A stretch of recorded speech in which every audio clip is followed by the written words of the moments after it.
L'hydrogène est l'élément le plus simple que l'on puisse trouver sur Terre.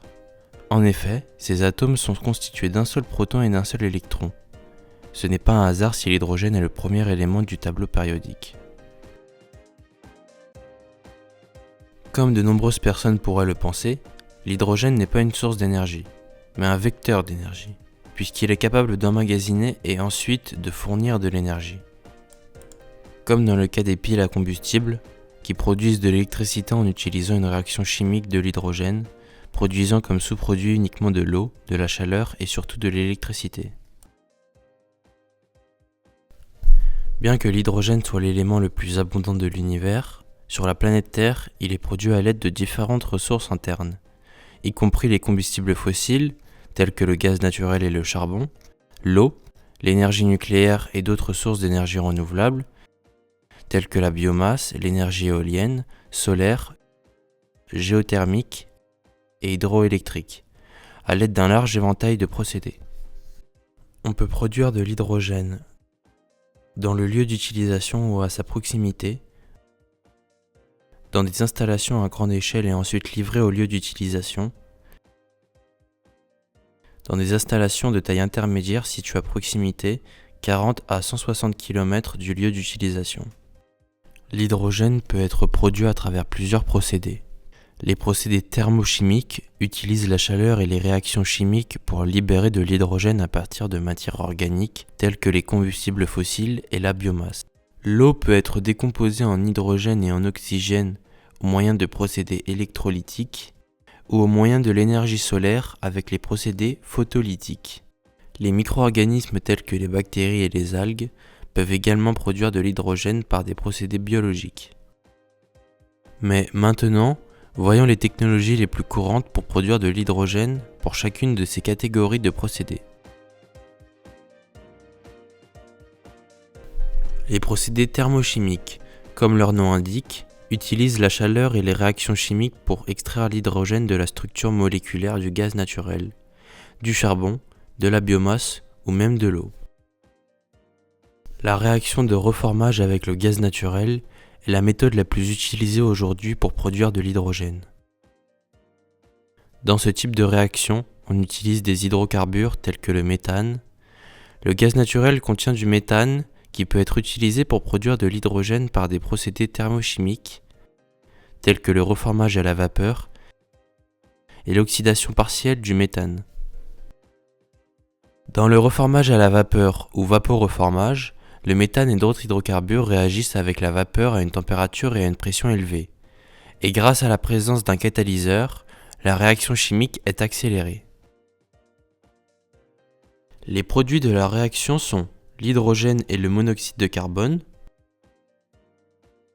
Le processus de reformage à la vapeur est endothermique, c'est-à-dire qu'il faut fournir de la chaleur au processus pour que la réaction se produise, généralement en brûlant une partie du méthane.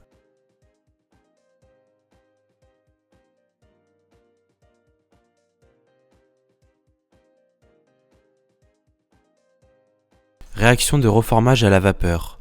Dans l'oxydation partielle, en revanche, le méthane réagit avec une quantité limitée d'oxygène, qui n'est pas suffisante pour oxyder complètement les hydrocarbures en dioxyde de carbone et en eau.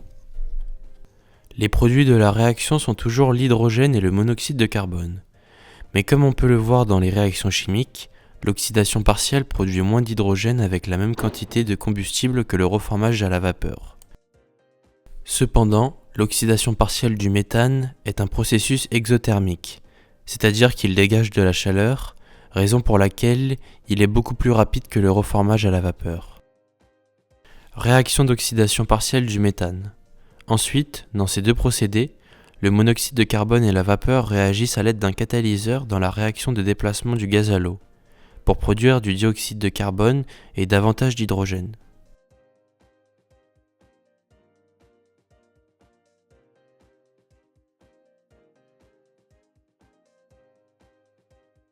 Dans la dernière étape du processus, appelée absorption à la pression alternée, le dioxyde de carbone est éliminé, ce qui permet d'obtenir de l'hydrogène pur.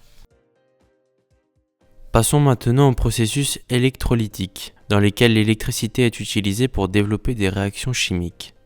Nous pouvons citer la plus courante, l'électrolyse de l'eau, dans laquelle l'électricité est utilisée pour séparer l'eau en hydrogène et en oxygène.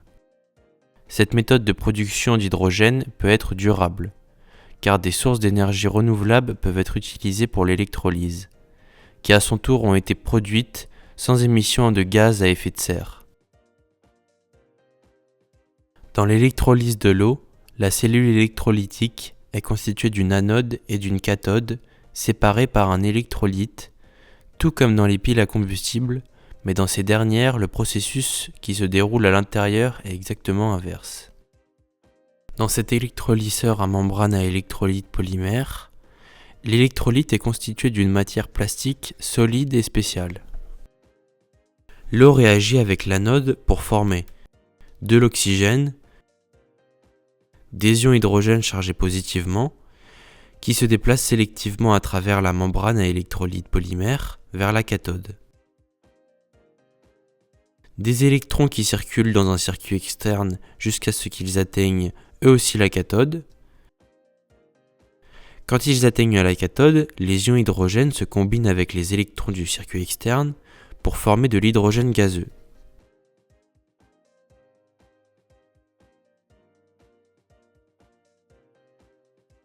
Alors que les procédés électrolytiques utilisent l'électricité, les procédés photolytiques utilisent l'énergie de la lumière pour séparer l'eau en hydrogène et en oxygène. Ces procédés offrent un potentiel pour la production durable d'hydrogène avec un faible impact environnemental. Dans une cellule photoélectrochimique, les semi-conducteurs sont similaires à ceux utilisés dans la production d'électricité solaire photovoltaïque. Ils sont immergés dans un électrolyse à base d'eau, où la lumière du soleil excite le processus de division de l'eau en hydrogène et en oxygène dans un processus similaire à l'électrolyse de l'eau. Les procédés biologiques comprennent les procédés de conversion de la biomasse microbique, qui exploitent la capacité des micro-organismes à consommer et à digérer la biomasse et à en libérer de l'hydrogène. Mais comment fonctionne ce cycle de production particulier ? Dans les systèmes basés sur la fermentation, des micro-organismes tels que les bactéries décomposent la matière organique pour produire de l'hydrogène. Les cellules électrolyses microbiennes sont des dispositifs qui exploitent l'énergie et les protons produits par les microbes pour générer de l'hydrogène. Voyons comment cela fonctionne. La cellule d'électrolyse se compose d'une anode et d'une cathode. Les microbes de la section anodique consomment des matières organiques telles que l'acide acétique, qui produisent des électrons et des protons. Les électrons passent par un fil jusqu'à l'électrode dans la section de cathode. À l'aide d'une petite tension électrique, les protons sont combinés avec les électrons pour produire de l'hydrogène. L'hydrogène dit vert est un hydrogène produit à partir de ressources renouvelables. Bien que le principal inconvénient de la production d'hydrogène vert soit la nécessité de disposer d'une grande quantité d'électricité provenant de sources d'énergie renouvelables, la bonne nouvelle est que les prix des énergies propres ont fortement baissé ces dernières années. En même temps, la hausse des prix des combustibles fossiles, la diminution des réserves de combustibles fossiles et les solutions pour lutter contre le changement climatique et la pollution atmosphérique incitent de nombreux pays à investir dans cette technologie dans des secteurs tels que le transport, l'industrie chimique et l'industrie lourde. Dans un monde où 7 milliards de personnes sont esclaves du pétrole, pensez-vous que l'hydrogène vert sera l'alternative propre et la plus efficace aux combustibles fossiles ? Dites-le nous en commentaire ci-dessous.